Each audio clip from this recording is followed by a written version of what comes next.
وعدوں کا خزانہ۔ معزز سامعین و قارئین، روزانہ کی قوت اور خدا کے ساتھ بابرکت وقت گزارنے کے لیے مسیحی اشاعت خانہ کے پروگرام وعدوں کا خزانہ میں خوش آمدید۔ ہماری تقویت، تسلی اور خوشی کے لیے آج کا وعدہ کچھ اس طرح ہے۔ زبور نمبر 119 آیت نمبر 80۔ میرا دل تیرے آئین ماننے میں کامل رہے تاکہ میں شرمندگی نہ اٹھاؤں۔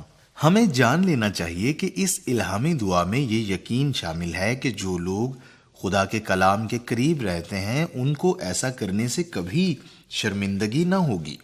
غور کریں کہ دعا دل کی کاملیت کے لیے ہے۔ ٹھوس عقیدہ رکھنا اچھی بات ہے، اس کے بارے میں ٹھوس رائے رکھنا اور بھی بہتر ہے، لیکن سچائی پر دل سے قائم رہنا سب سے اعلیٰ و افضل بات ہے۔ لازم ہے کہ ہم حق سے محبت رکھیں اور اس کی فرما برداری کریں، ورنہ ہم خدا کے آئین میں کامل نہیں ہو سکتے۔ آج کے برے زمانے میں کتنے لوگ خدا کے آئین کو ماننے میں کامل ہیں۔ کاش لکھاری اور کاری اس قسم کے دو شخص ہوں۔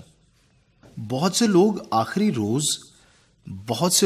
آخری روز عظیم کو جب سارے تنازعات کا فیصلہ ہوگا شرمندہ ہوں گے۔ اس وقت وہ اپنی اختراعات کی حماقت کو دیکھیں گے، پچھتائیں گے، کیونکہ وہ بڑے گھمنڈ سے بے دین بنے رہے اور جان بوجھ کر خداوند کی مخالفت اور نافرمانی کرتے رہے۔ لیکن جس نے خدا کے کلام کا یقین کیا اور خدا کے احکام کو بجا لایا، وہ اپنے کاموں میں راست ٹھہرے گا۔ اس وقت راست باز آفتاب کی مانند چمکیں گے۔ جن لوگوں کی بے حد تذلیل اور تحقیر کی جاتی رہی، اس دن ان کی شرمندگی جلال سے بدل جائے گی۔ آئیے ہم اس آیت کے مطابق دعا مانگیں اور یقین رکھیں کہ ہمارے لیے یہ وعدہ پورا ہوگا۔ اگر خداوند ہمیں کامل کرے گا تو ہمیں محفوظ رکھے گا۔ ہاللویہ! خدا کا شکر ہو اس کے پاک کلام کے لیے۔ آئیے ہم سارے مل کر خداوند کی حضوری میں زبور نمبر 101 گائیں۔ یہ کتاب روح کی خوشی کے صفحہ نمبر 73 پر ہے اور پاکستان کرسچن ریکارڈنگ منسٹریز کی CD نمبر 17 گیت اور زبور نمبر 7 میں ریکارڈ کیا گیا ہے۔ زبور نمبر 101 ہے۔ بول ہیں: گیت تیرے نیاں دے میں گاواں ربا، سنا رحم تیرے دی سناواں ربا۔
ہم دعا مانگے۔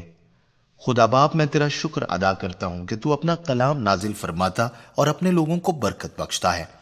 آج بھی تو نے اپنے کلام کو نازل فرمایا، تیری شکر گزاری کرتا ہوں۔ میں درخواست کرتا ہوں کہ ہمیں اس کلام پر عمل کرنے کی توفیق عطا فرما۔ خداوند یسوع مسیح کے نام سے آمین۔